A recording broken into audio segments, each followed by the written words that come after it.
Hello. I think it's time for a new series of recordings.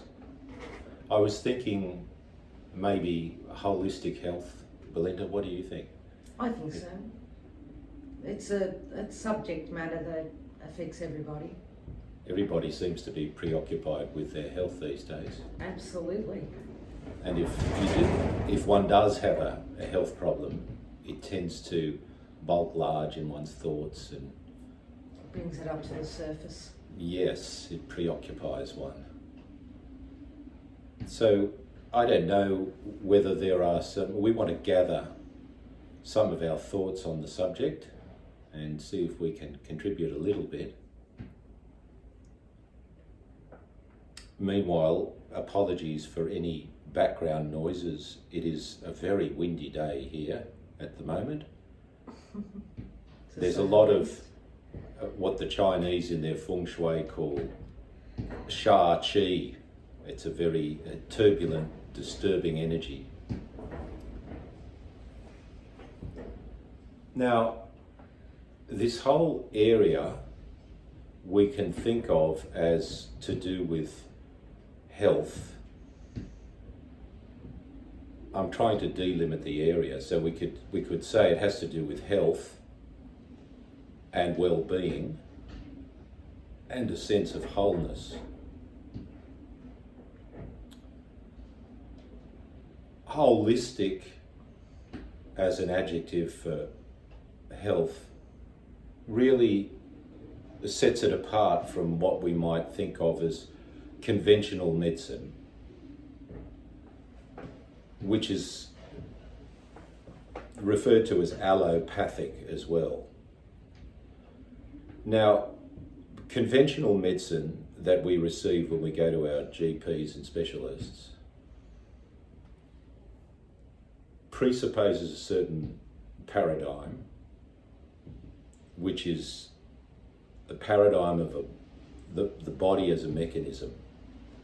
And we've talked a bit about that paradigm when we were discussing the environment, and maybe touched on it elsewhere as well. And if the body is dealt with as a mechanism, there's a certain limited range of interventions that one can make, a limited range of prescriptions as to how one should approach a patient.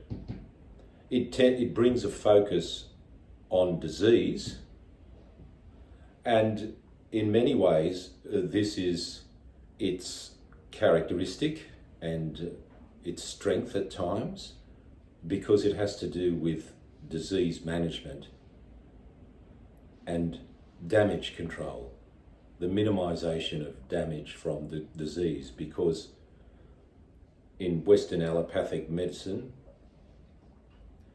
the focus is more on treating a disease than on treating the whole person. So this is the first distinction that we need to make in defining our subject matter, our field of inquiry. That holistic healing has to do with the treatment of the whole person on all levels, whereas allopathic medicine has to do with targeting disease. And the chief ways of targeting disease are via pharmacology, pills, and surgery. Now, at times, we absolutely need allopathic medicine. In cases of emergency and so on, I think we've all known people, or we've been there ourselves. If you need a blood transfusion, a life-saving blood transfusion, you're grateful for allopathic medicine. If you need a limb reset or your appendix taken out, this has to happen in surgery, and the appendix has to be cut out, and it brings relief, and one is very grateful for that. Or septicemia, like Dad had. Or septicemia, let's say there's a catastrophic infection that could possibly not only take out an organ, but take down the whole person. Oh, for sure, will kill you. Like you're talking about a blood-borne infection that goes everywhere, a septicemia, in which case you will need strong antibiotic treatment. Absolutely. Because it's screaming out for a disease-orientated approach where you use a drug to target a particular organism. And fast. And fast, straight into the bloodstream.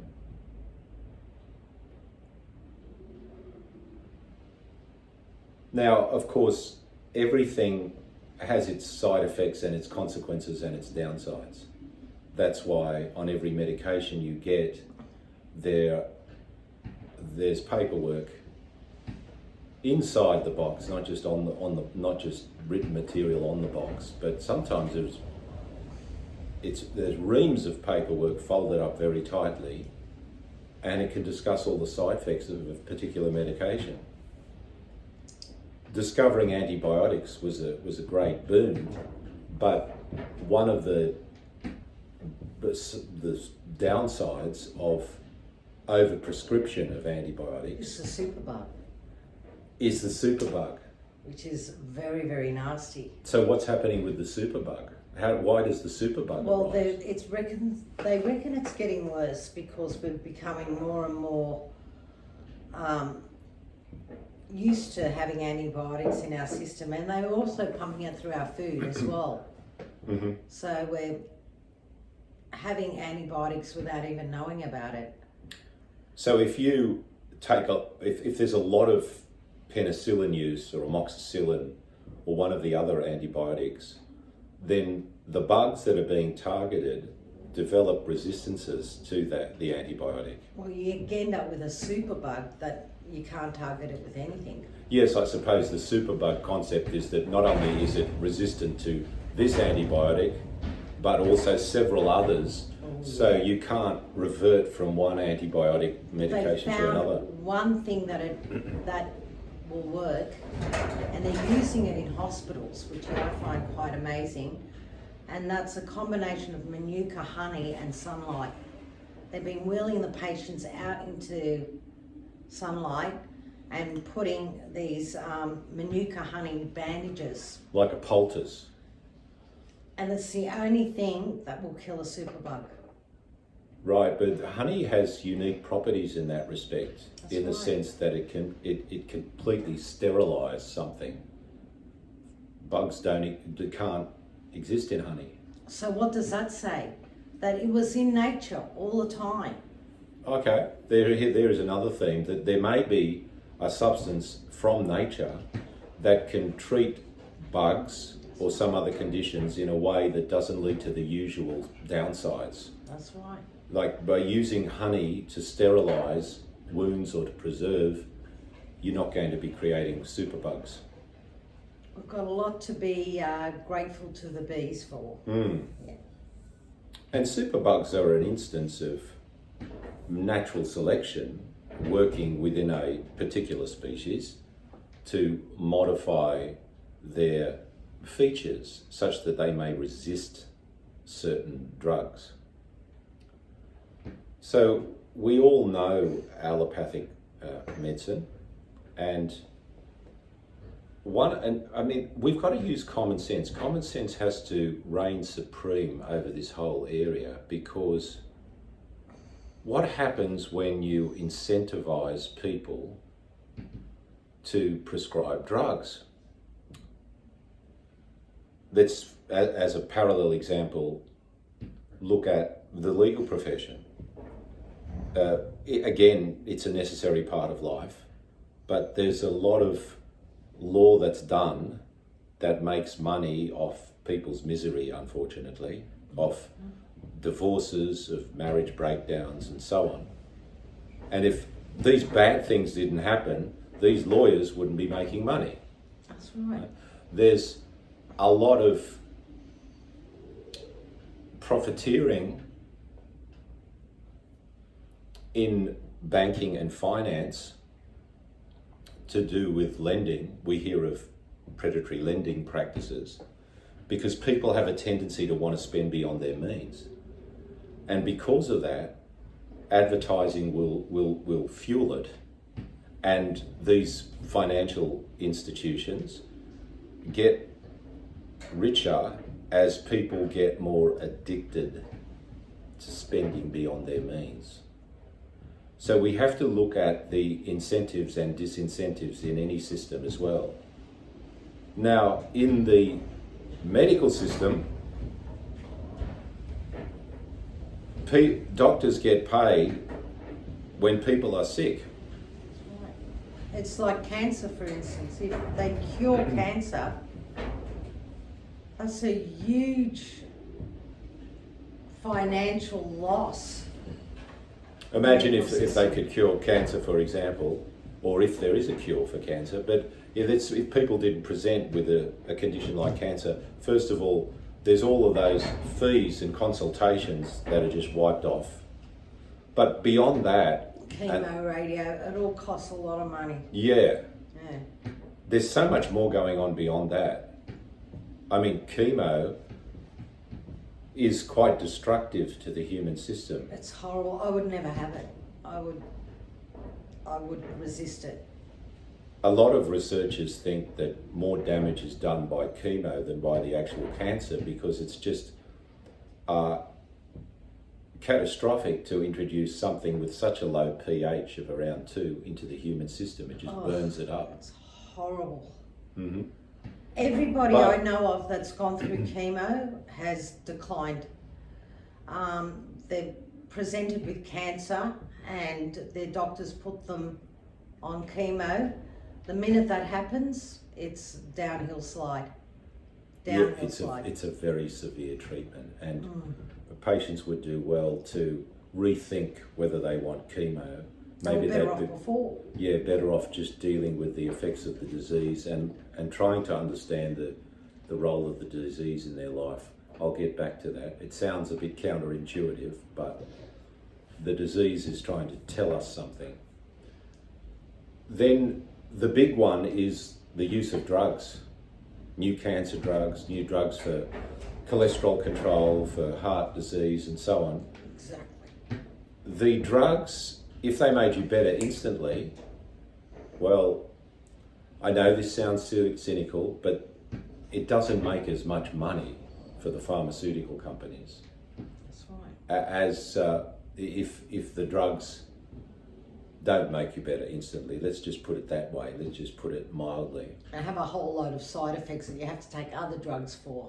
Exactly. Yeah. So it's like a vicious cycle. If side effects are spawned, then you have to be prescribed other drugs, and that makes more money for the pharmaceutical companies. That's right. So we have to be really careful if we want to seek healthy solutions and help people towards healthy solutions, noting what the incentives are in this system that makes drug companies market drugs and market them very aggressively to doctors in some cases to push their drugs, and to give all sorts of kickbacks and incentives to prescribing general practitioners to push certain drug lines onto their patients, because a lot of people are motivated by less than wholesome motives and can fall foul of the Hippocratic Oath.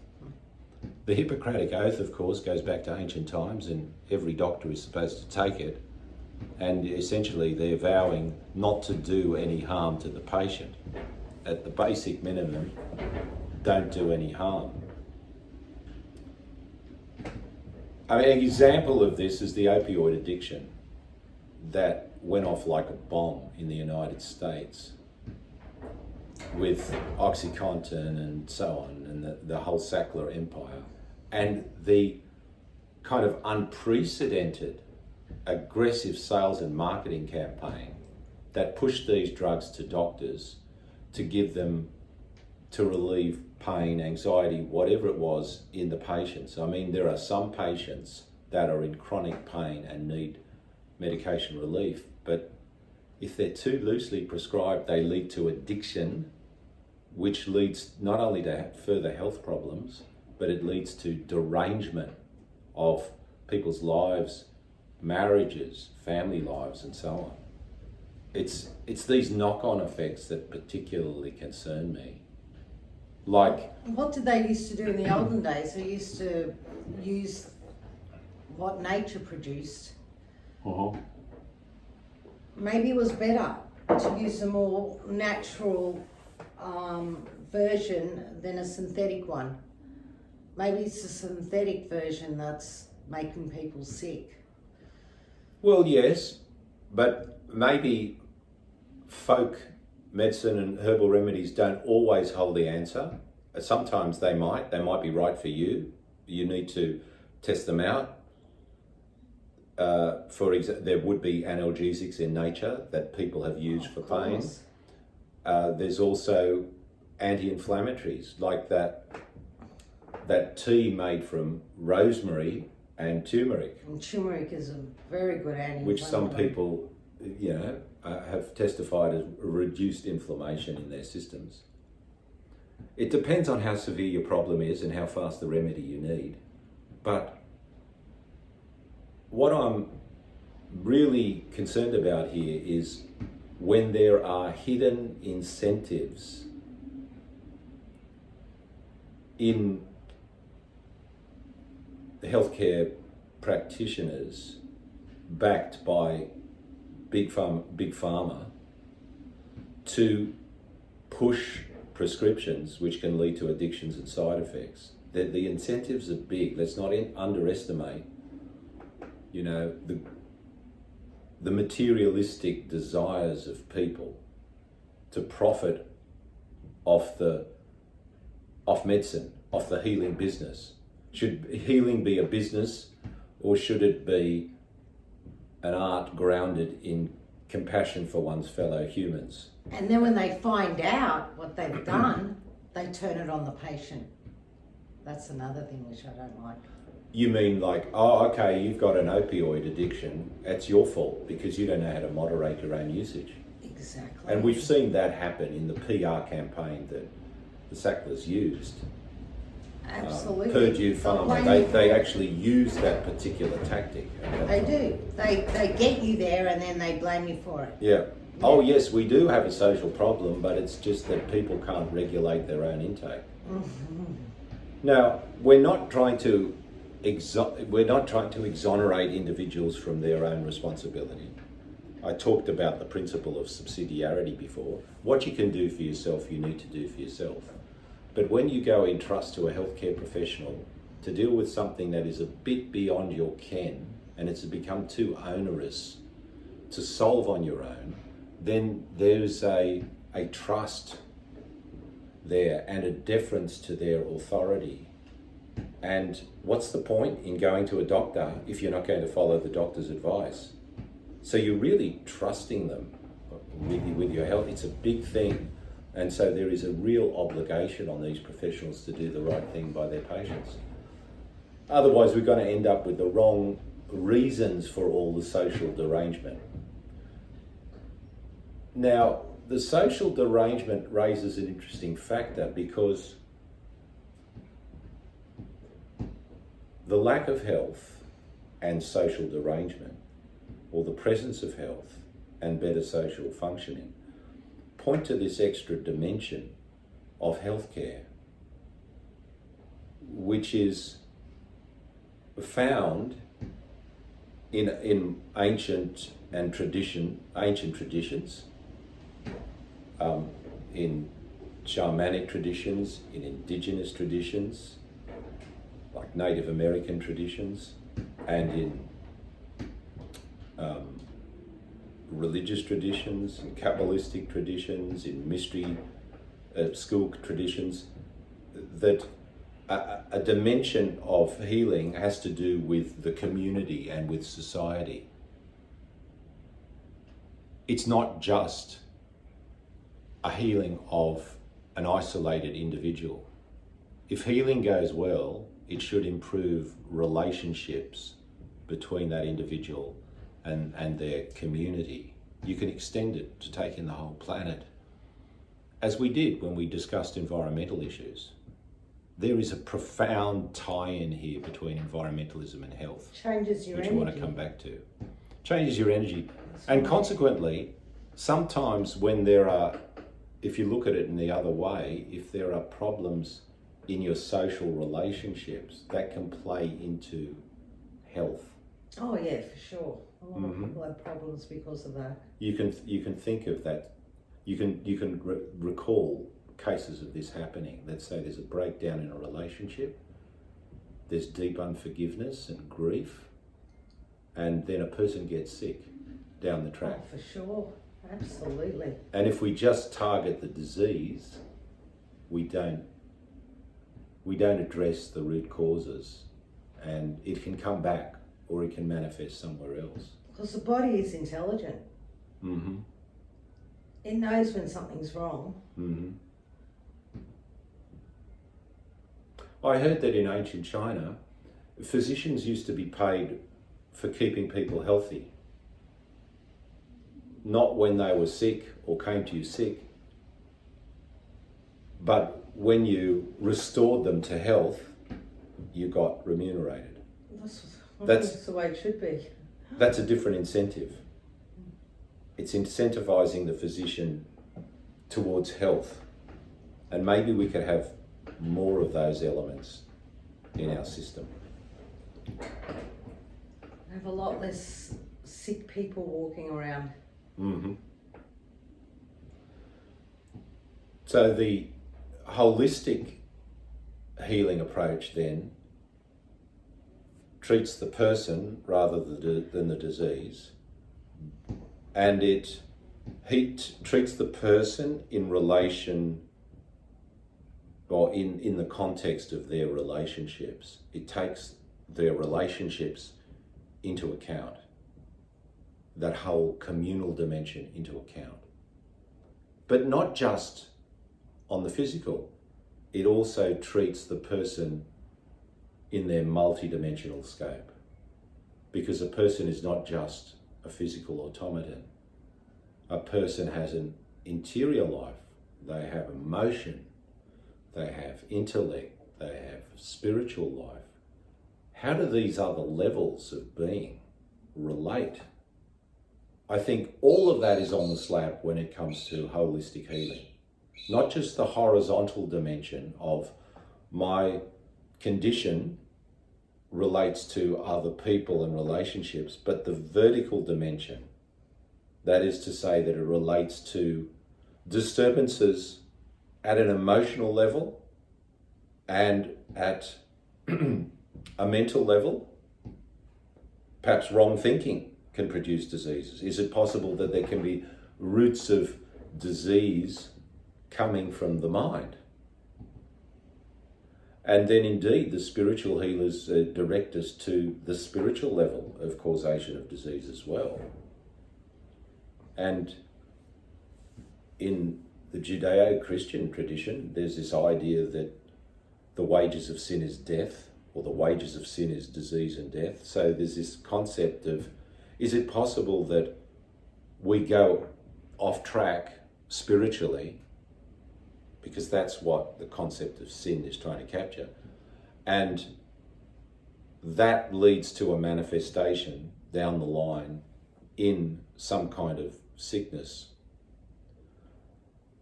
Now that doesn't mean we should be walking around looking at sick people and think, oh, you sinner, you've done something wrong, you thought something wrong, and so on.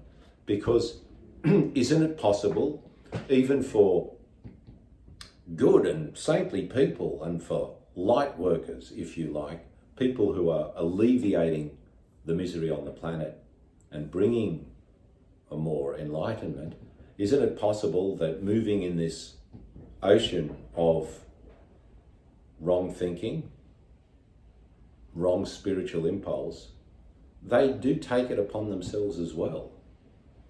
They take on themselves a portion of the general sin and consequently can manifest conditions to do with the general sin.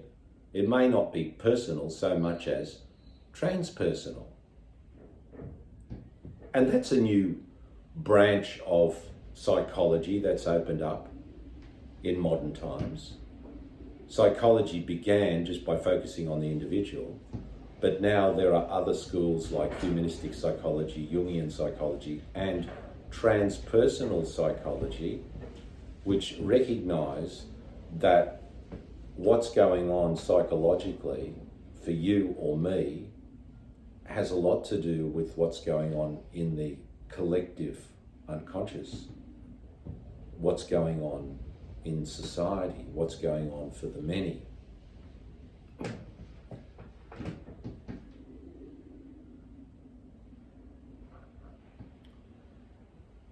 So let's throw in together health, well-being, and wholeness.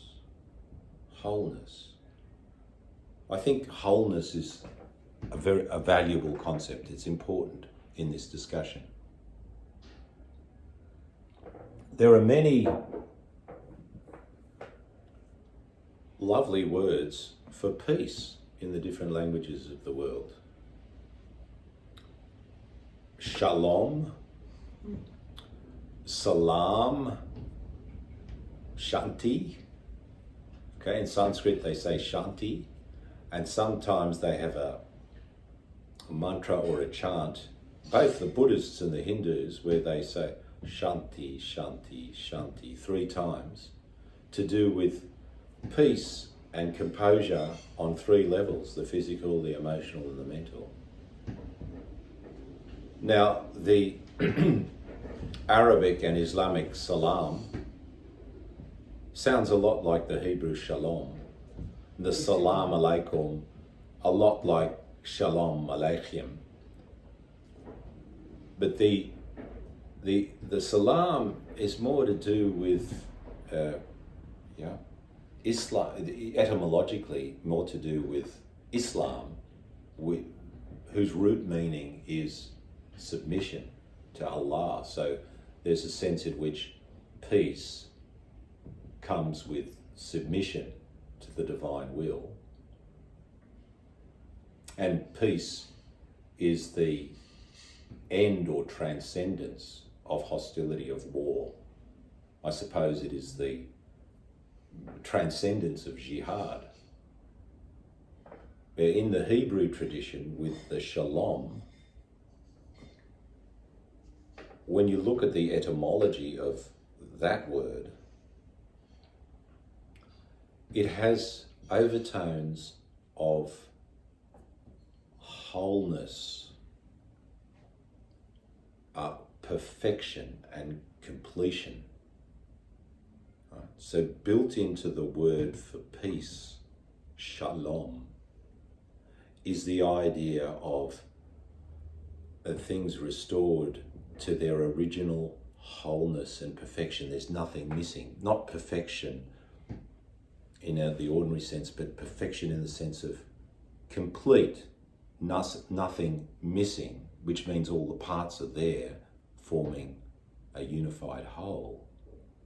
And this gives us an insight into the relationship between peacemaking and health and healing, does it not? Because, I think that can ignite some thoughts on this subject too, because we started by talking about peacemaking and peace education and the different levels of conflict. And the approach to peace was essentially a conflict resolution approach on different levels.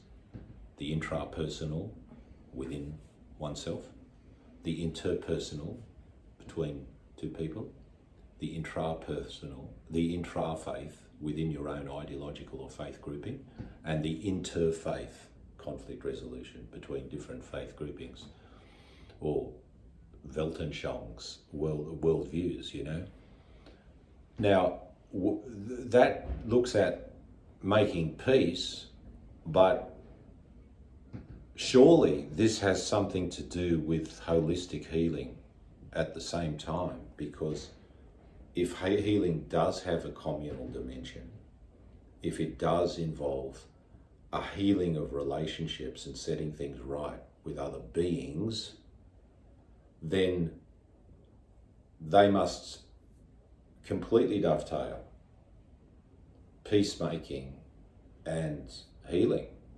holistic healing, that is. Does that make sense? They must go together. Does. Mm-hmm. So maybe that will suffice as an introduction.